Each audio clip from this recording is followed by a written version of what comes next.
Hi friends, welcome to my channel. స్త్రీలకు కూడా భావప్రాప్తి ఉంటుందా? అది ఎలా జరుగుతుంది? ఫ్రెండ్స్, ఈ వీడియో స్కిప్ చేయకుండా చివరి వరకు చూడండి, మీకు చాలా ఉపయోగపడుతుంది. ముందుగా ఒక విషయం తెలుసుకోవాలి. అవును, స్త్రీలకు కూడా భావప్రాప్తి ఉంటుంది. ఇది పూర్తిగా సహజమైన శారీరక మరియు మానసిక ప్రతిస్పందన. అయితే ప్రతి స్త్రీ అనుభవం ఒకేలా ఉండదు. కొందరికి త్వరగా కలగవచ్చు, మరికొందరికి ఎక్కువ సమయం పట్టవచ్చు, ఇంకొందరికి ప్రతి సంభోగంలో కలగకపోవచ్చు. ఇవన్నీ సాధారణమే. భావప్రాప్తి అనేది కేవలం శరీరానికి సంబంధించిన విషయం మాత్రమే కాదు. ఇందులో మనసు, భావోద్వేగాలు, శారీరక ఉద్రేకం, భాగస్వామితో అనుబంధం వంటి అనేక అంశాలు కలిసి పనిచేస్తాయి. భావప్రాప్తి ఎలా జరుగుతుంది? లైంగిక ఉద్రేకం ప్రారంభమైనప్పుడు మెదడు నాడీ వ్యవస్థ సంకేతాలు పంపుతుంది. దాంతో జననేంద్రియ ప్రాంతాల్లో రక్త ప్రసరణ పెరుగుతుంది, సున్నితత్వం అధికమవుతుంది, శరీరం లైంగిక స్పందనకు సిద్ధమవుతుంది. ఉద్రేకం తగిన స్థాయికి చేరుకున్నప్పుడు మెదడు మరియు నాడీ వ్యవస్థ కలిసి పనిచేసే భావప్రాప్తిని కలిగిస్తాయి. ఈ సమయంలో పెల్విక్ ప్రాంతంలోని కొన్ని కండరాలు స్వల్పంగా లయబద్ధంగా సంకోచిస్తాయి. చాలామందికి ఇది కొద్ది సెకన్ల పాటు కొనసాగే తీవ్ర ఆనంద అనుభూతిగా అనిపించవచ్చు. ప్రతి స్త్రీకి ఒకేలా ఉంటుందా? లేదు, ప్రతి స్త్రీ అనుభవం భిన్నంగా ఉంటుంది. కొందరికి భావప్రాప్తి త్వరగా కలగవచ్చు, కొందరికి ఎక్కువ సమయం లేదా ఎక్కువ ఉద్రేకం అవసరం కావచ్చు, కొందరికి ప్రతి సంభోగంతో భావప్రాప్తి కలగకపోవచ్చు. ఇది అసాధారణం కాదు. దీనివల్ల ఆరోగ్య సమస్య ఉందని తప్పనిసరిగా అర్థం కాదు. భావప్రాప్తిపై ప్రభావం చూపే అంశాలు. కొన్ని అంశాల భావప్రాప్తిని సులభతరం చేయవచ్చు లేదా కష్టతరం చేయవచ్చు. భాగస్వామితో పరస్పర నమ్మకం మరియు సౌకర్యం, మానసిక ఒత్తిడి లేదా ఆందోళన, అలసట, హార్మోన్ల మార్పులు, కొన్ని మందుల ప్రభావం, కొన్ని ఆరోగ్య సమస్యలు. స్త్రీలలో భావప్రాప్తి సమయంలో శరీరంలో ఏం జరుగుతుంది? భావప్రాప్తి సమయంలో స్త్రీ శరీరంలో అసలు ఏమి జరుగుతుంది? గుండె వేగం ఎందుకు పెరుగుతుంది? కండరాలు ఎందుకు సంకోచిస్తాయి? మెదడులో ఎలాంటి మార్పులు కలుగుతాయి? ఈ విషయాన్ని శాస్త్రీయంగా తెలుసుకుందాం. భావప్రాప్తి అనేది శరీరం మరియు మెదడు కలిసి ఇచ్చే సహజ ప్రతిస్పందన.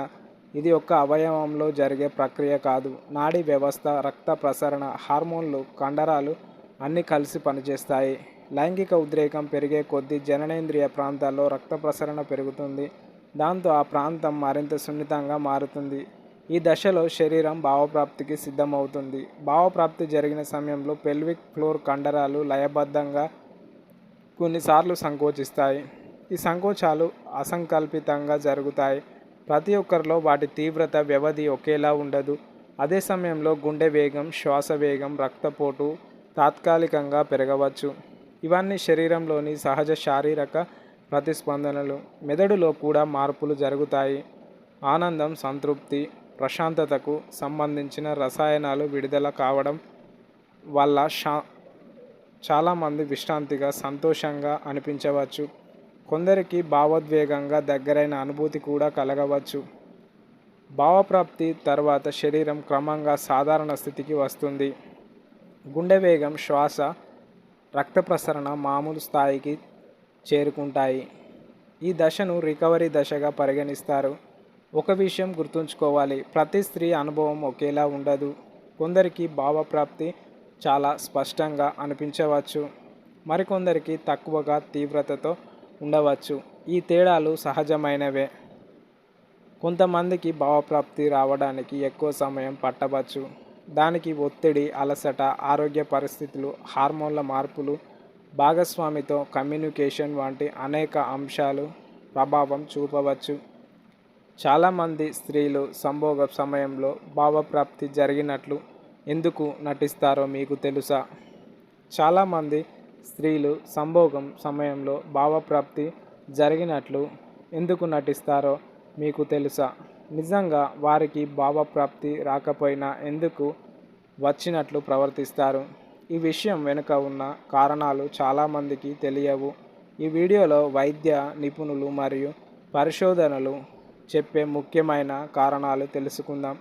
సాధారణంగా భావప్రాప్తి అనేది స్త్రీ, పురుషుల ఇద్దరికీ సంభవించే సహజమైన శారీరక ప్రతిస్పందన.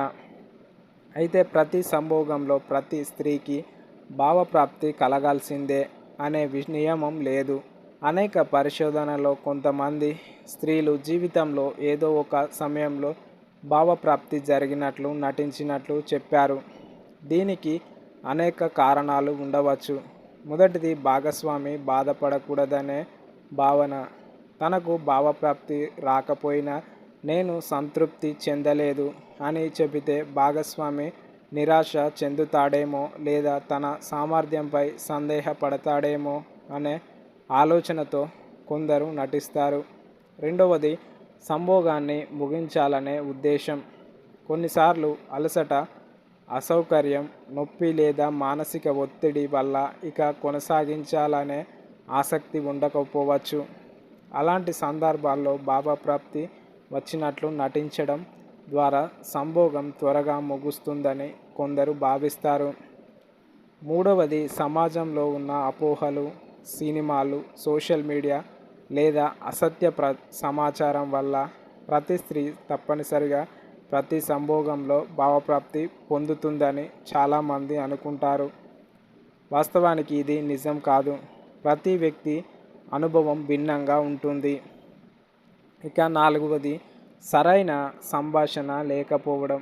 తనకు ఏమి ఇష్టమో, ఏమి అసౌకర్యంగా ఉందో భాగస్వామితో బహిరంగంగా మాట్లాడకపోతే అపార్థాలు ఏర్పడవచ్చు. అందుకే కొందరు నిజం చెప్పకుండా నటిస్తారు. ఇక ఐదవది, ఒత్తిడి మరియు ఆందోళన. రోజువారీ ఒత్తిడి, కుటుంబ సమస్యలు, ఉద్యోగ భారం, ఆందోళన లేదా డిప్రెషన్ వంటి పరిస్థితులు లైంగిక స్పందనపై ప్రభావం చూపవచ్చు. దీంతో భావప్రాప్తి రావడం కష్టమవుతుంది. ఆరవది, తగినంత ఉద్రేకం లేకపోవడం. చాలా సందర్భాల్లో భావప్రాప్తికి తగినంత సమయం, భావోద్వేగ అనుబంధం మరియు సరైన ఉద్రేకం అవసరం కావచ్చు.